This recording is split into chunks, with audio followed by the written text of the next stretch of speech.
Hello and welcome to handwritten भैया। और मैं हूं हर्ष और आप लोग देख रहे हो study surface area and volume class 9th का चैप्टर 13। और अभी क्या है कि हम लोग ने एक बेसिक लेक्चर कवर कर लिया था जिसमें मैंने आपको बताया था कि क्या होता है आपका ये सरफेस एरिया। ठीक है, मैंने आपको बताया था किस किस शेप के बारे में पढ़ेंगे, क्या होता है 3D शेप्स और ये क्यूबॉइड कोन, जितने भी आपके 3D शेप्स हैं उन सबका डिस्कशन हमने कर लिया था। मेरे चाहे खास बात क्या है, मैंने आपको बताया था कि मेरे चाहे खास बात यह है कि आपको सब कुछ यहाँ पर रिटर्न वर्क में मिलता है। तो इसका पीडीएफ आपको मिल जाएगा। ठीक है, मेरे डिस्क्रिप्शन पे जब भी अवेलेबल हो जाएगा आपको मेरे डिस्क्रिप्शन में मिल जाएगा। प्लस मैंने पूरी प्लेलिस्ट बना के रखी हुई है इस चैप्टर की। ठीक है, जहाँ फर्स्ट लेक्चर से लेके लास्ट लेक्चर तक सब कुछ आपको वहाँ मिलेगा। क्वेश्चन आंसर्स के भी लिंक उसी में मिलेंगे। ठीक है, सभी वीडियोस उसमें मिल जाएंगे। आप चाहो तो प्लेलिस्ट को डाउनलोड कर लो, या तो मेरे चैनल को यहाँ नीचे जो रेड कलर का सब्सक्राइब बटन है उसको दबा के सब्सक्राइब कर लो चैनल। ठीक है, हमने अभी ये सब कुछ कवर किया था। चलिए अब आ जाते हैं सरफेस एरिया पे। सरफेस एरिया क्या होता है?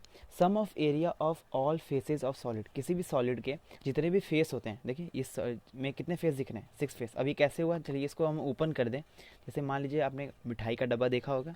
ठीक है, मिठाई के डब्बे को आप कैसे खोल सकते हो, तो इस तरीके से हमने खोला तो हमने देखा कि 1 2 3 4 5 6 ऐसे करके 6 फेसेस हमें दिखे इसके अंदर। ठीक है, अब हमने क्या कहा था ना कि इसमें एक लेंथ होगा, एक ब्रेथ होगा, एक हाइट होगी, तो वही हमने LBH बोला है। ठीक है, लेकिन अगर हम सोचें, 1 मिनट के लिए हम सोचें कि इसकी लेंथ और ब्रेथ जो है वो सभी के लेंथ ब्रेथ के इक्वल है। ठीक है, रेक्टेंगल है मान लेते हैं।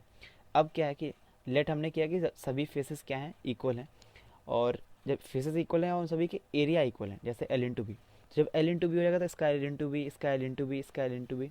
तो सम ऑफ एरिया बोले ना, sum of area of all faces, तो इसका एरिया L इंटू बी, इसका एरिया L इंटू बी। तो 6 बार है तो 6 इंटू, तो 6 इंटू L इंटू बी, तो इसका टोटल सरफेस एरिया आ गया 6 इंटू L इंटू बी। लेकिन फॉर्मूला तो ये नहीं होता है। तो अब क्या होता है टोटल सरफेस एरिया? तो ये बेसिक कॉन्सेप्ट था किसका, सरफेस एरिया निकालने का। टोटल सरफेस इसका मतलब अब क्या है, आपको बॉक्स दिया है तो इसके अंदर का तो हमें कुछ देखना नहीं है, इसके फेसेस क्या है ना, हमें उस सभी का एरिया मेजर करना होगा।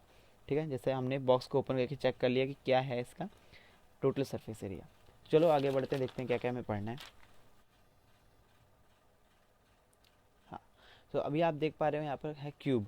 अब क्यूब के बारे में मैंने पढ़ा था कि स्क्वायर को, है ना, जब कई सारे स्क्वायर को ऐसे आपस में अरेंज कर लेते हैं या एक स्क्वायर को h हाइट तक एक के ऊपर एक रख देते हैं तो आपको बन जाता है क्यूब, या कहिए कलेक्शन ऑफ स्क्वायर। ठीक है, नॉर्मली आप ये कह सकते हो। तो इसका क्या होगा कि देखो, अगर ये ए है, ये ए है, ये ए है, ठीक है, तो हमने इसके पहले वाले फिगर में अगर इसको ध्यान से देखो, ये वाला, इसमें अगर ये ए है, ए है, ये ए है। ठीक है, इस तरीके से अगर ये भी ए है, ये भी ए है, ये भी ए है। अभी इसको आप 1 सेकंड के लिए स्क्वायर मान लो। ठीक है, ये भी ए है, ये भी ए है, ये भी ए है, ये भी ए, ये भी ए। ठीक है, क्योंकि ए तो स्क्वायर है तो आपका स्क्वायर का सब कुछ साइड इक्वल होते हैं, तो सारी साइड क्या हो गई, इक्वल हो गई। अब देखो, जब इसकी बात आएगी ना टोटल सरफेस एरिया निकालने का, तो 6 टाइम्स ही होगा ना। अब एरिया ऑफ स्क्वायर क्या होता है, L स्क्वायर, मतलब यहाँ ए हमने लिया है ना साइड, तो क्या होगा ए स्क्वायर। तो हमें क्या फॉर्म मिल गया, फॉर्मूला 6a स्क्वायर। तो देखो जरा, हमने जो फॉर्मूला निकाला हुआ है, ठीक है, जो बुक से हमने कहीं ना कहीं टीपा है, वो फॉर्मूला देखो 6L स्क्वायर। एल क्या है, लेंथ ऑफ आपका, ये देखो इसको अगर हम एल लिख दें, ऐसे एल लिख दें, इसको भी एल लिख दें, लेंथ के लिए एल साइन होता है, तो इसलिए हमारा क्या टोटल सरफेस एरिया क्या हो गया, 6L स्क्वायर हो गया टोटल सरफेस एरिया। देखो इसका एरिया, इसका एरिया, इसका एरिया, नीचे का एरिया, साइड का एरिया, तब हमारा टोटल सरफेस एरिया निकलेगा ना, सभी फेसेस का एरिया निकल के प्लस कर दिया, 6L स्क्वायर आ गया। अब इसी तरीके से क्यूबॉइड का, तो क्यूबॉइड का हमने पीछे समझा था, लेकिन याद करो क्यूबॉइड में एक लेंथ होता है, एक ब्रेथ, एक हाइट होता है, और सब कुछ एक रेक्टेंगल होता है। तो ये एल और ये बी, ठीक है, ये वाला नीचे, ये एल इंटू बी, ये ऊपर वाला भी एल इंटू बी, ये एल इंट ये एच इंटू बी, तो ये वाला भी एच इंटू बी। ठीक है, समझ रहे हो? अभी ये एल इंटू, आपका एल इंटू एच आएगा, ये आपका क्या आ गया, एल इंटू एच। अब ये पीछे वाला भी तो एल इंटू एच ही होगा। अब इन सभी को प्लस करोगे तो आपका आएगा L B plus B L plus H B plus B H plus H L और एल एच। ठीक है, सब इक्वल हैं आपस में, तो सबको प्लस करेंगे तो आएगा क्या, 2 times of L B B H plus H L. अब याद करो जब पेरीमीटर निकालते थे तो 2L प्लस बी होता था, लेकिन यहाँ पर क्या आपको मिलेगा, आपको ये मिलेगा L B plus B H plus H L. इसका इजी ट्रिक है, एल बी फिर बी एच फिर एच एल, ऐसे L B H, L B BH HL, ठीक है। ऐसा ट्रिक बना के आप याद कर सकते हो इसको, वैसे ईजी है, कोई दिक्कत नहीं है। फिर गया सिलेंडर। सिलेंडर में भी हम कौन सा पढ़ते हैं, राइट सर्कुलर सिलेंडर। अब ये राइट सर्कुलर सिलेंडर क्या होता है, ये जितने भी सर्कल्स हैं ना, एक के ऊपर एक के ऊपर एक के ऊपर, इन सभी को अगर हम सिंगल रिंग बना लें तो ये सब कंसेंट्रिक सर्कल या कहिए ओवरलैप कर जाएंगे सभी रिंग, ऐसा एक ही रिंग हमें मिलेगा क्योंकि ये सब कुछ आपस में ओवरलैप कर जाएंगे, क्योंकि सभी का रेडियस एक बराबर है। और प्लस ये देखिए, इसके अगर सेंटर को अगर हम जोड़ दें तो हमें एक लाइन मिलेगी जो कि सबसे नीचे वाला बेस सर्कल है उसके ऊपर परपेंडिकुलर डिस्टेंस बनाएगी, परपेंडिकुलर लाइन बन जाएगी, ठीक है, परपेंडिकुलर होगी। तो अभी देखो, इसका जो टोटल सरफेस एरिया है वो है 2πr/h+r। अभी आपके मन में सवाल आएगा ये आया कैसे, है ना, आया होगा, जरूर आया होगा। तो देखो, सबसे पहले ये πr² सर्कल का एरिया क्या होता है, πr² होता है सबसे नीचे वाले का, देखो, फिर सबसे ऊपर वाले का, देखो, ये दोनों πr² जोड़ करके 2πr² हो गया। अब ये 2πrh कहाँ से आ गया, सवाल ये भी आया होगा।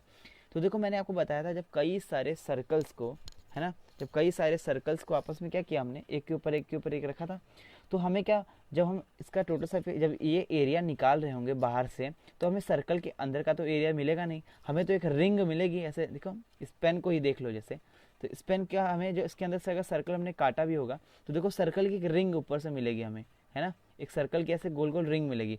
तो वही गोल रिंग क्या होता है, सर्कल का पेरीमीटर होता है, जो कि होता है 2πr होता है ना। अब ये 2πr कितनी बार है, h टाइम्स है, क्योंकि ये h हाइट तक है ना, ये h हाइट तक है, इसका मतलब h बार हमने सर्कल को, ये रिंग को, सर्कल को रखा है, तो उतनी बार h हम रिंग को काउंट करेंगे। ये रिंग ही तो हमें मिल रही है, ठीक है, हमें एक रिंग ही तो मिल रही है, देखो ये रिंग ही तो मिल रही है, हमें पूरा सर्कल थोड़ी मिल रहा है, पूरा सर्कल हमें सिर्फ बेस में मिल रहा है और ऊपर मिल रहा है, और बाकी तरफ हमें सिर्फ एक रिंग मिल रही है, और वही रिंग h टाइम्स है। इसी वजह से 2πr जो कि पेरीमीटर है किसका, इस सर्कल के अंदर जो जितने भी सर्कल हैं, और उनको h टाइम्स तक ऊपर एक के ऊपर रखा गया है, तो इसलिए h, समझ में आ रहा है ना। इस तरीके से फॉर्मूला बना 2πr² + 2πrh। अब राइट सर्कुलर कोन देखो, राइट सर्कुलर कोन का टोटल सरफेस एरिया निकालने के लिए एक और कॉन्सेप्ट आता है जिसे कहते हैं स्लैंट हाइट का। अब ये स्लैंट हाइट कैसे आ गया, देखो, मैंने आपको बताया था कि ये जितने भी सर्कल है ना, ये सर्कल एक दूसरे छोटे होते जा रहे हैं, छोटे होते जा रहे हैं, छोटे छोटे होते होते जा रहे हैं। तो अब ये छोटा होता है, इसका मतलब कहीं ना कहीं ये हाइट जो है ना, हम सीधी वाली हाइट नहीं ले पाएंगे, हमें ये टेढ़ी वाली हाइट लेनी पड़ेगी। इसी टेढ़ी हाइट को हम स्लैंट हाइट कहते हैं, और इसका फॉर्मूला होता है h = r² + h²। अब आपके मन में आया होगा ये आया कैसे फॉर्मूला, है ना, ये फॉर्मूला कैसे है। अभी ध्यान से देखो, हमने बोला था ये राइट सर्कुलर कोन है, इसका मतलब सेंटर में जो लाइन आ रही होगी वो परपेंडिकुलर होगी। अभी देखो, ये परपेंडिकुलर, अगर हम रेडियस को ज्वाइन कर दे, क्योंकि सेंटर पे लाइट करेगी ना, तो इसको ज्वाइन कर दे तो ये r, और ये स्लैंट हाइट है, हमें एक राइट एंगल ट्रायंगल यहाँ मिलेगा, ठीक है, अंदर में एक राइट एंगल ट्रायंगल मिलेगा। उस राइट एंगल ट्रायंगल से हमें एक L की वैल्यू मिलेगी पाइथागोरस थ्योरम से, L² = r² + h², और हम जब L की वैल्यू निकालेंगे तो अंडर रूट में r² + h²। तो इस तरीके से आता है आपका ये स्लैंट हाइट। अब ये स्लैंट हाइट का यूज़ कहाँ आएगा, इसका टोटल सरफेस एरिया निकालने में। अब ये टोटल सरफेस एरिया आता है आपके कर्व सरफेस एरिया से, लेकिन उसको हम आगे पढ़ेंगे, तो उसको आगे के लिए रखते हैं। टोटल सरफेस एरिया क्या होता है, टोटल सरफेस एरिया होता है आपका राइट सर्कुलर कोन का। तो बेस क्या है आपका, एक बड़ा सा सर्कल है, देखो, इसका बेस एरिया आपका क्या, πr²।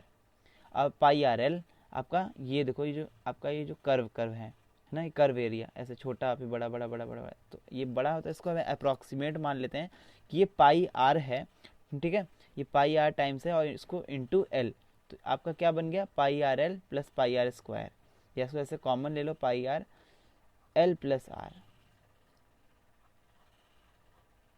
ठीक है, ये आपका फॉर्मूला इजी सा बन जाएगा। अब अगला है स्फीयर। अब स्फीयर क्या होता है, देखो, ऐसे एक सर्कल ले लो, एक ऐसे सर्कल ले लो, ठीक है, और उसको हम ऐसे फुला दें, ठीक है, इस तरीके का शेप उसको हम फुला दें, तो क्या हमें मिलेगा, हमें एक नहीं 4 सर्कल मिलेंगे। कैसे, 4πr², क्योंकि ये 3D शेप है, 4πr²। आपका ये स्फीयर का क्या टोटल सरफेस एरिया होता है, 4πr²। अब इसका बहुत यूज़ है, तो इसको याद रखिएगा, बड़ा कंफ्यूज करता है, इसका वॉल्यूम में भी 4 आता है, लेकिन वो 4/3 होता है, तो थोड़ा कंफ्यूज नहीं होना, वो हम आगे बात करेंगे तो आपको समझ में आएगा कि क्या डिफरेंस देखने को मिला है। उस तरीके से हेमिस्फीयर क्या होता है, इसका जस्ट आधा होता है, 4πr² ये हो गया, तो हेमिस्फीयर आपका क्या हो गया, 2πr²। तो ये था आपका टोटल सरफेस एरिया। तो समझ में आ गया होगा आपको, ठीक है, नहीं आया होगा तो नीचे कमेंट करना। वैसे आपको समझ में आ गया होगा, बहुत इजी तरीके से है, बस फॉर्मूला ही था और कुछ नहीं। एक्सरसाइज भी हम सॉल्व करेंगे, तो एक्सरसाइज की वीडियोज़ आपको प्लेलिस्ट में मिल जाएगी, चैनल पे जाना, चैनल सब्सक्राइब करना, चैनल पे सब कुछ आपको मिल जाएगा, प्लेलिस्ट से लेके सब कुछ।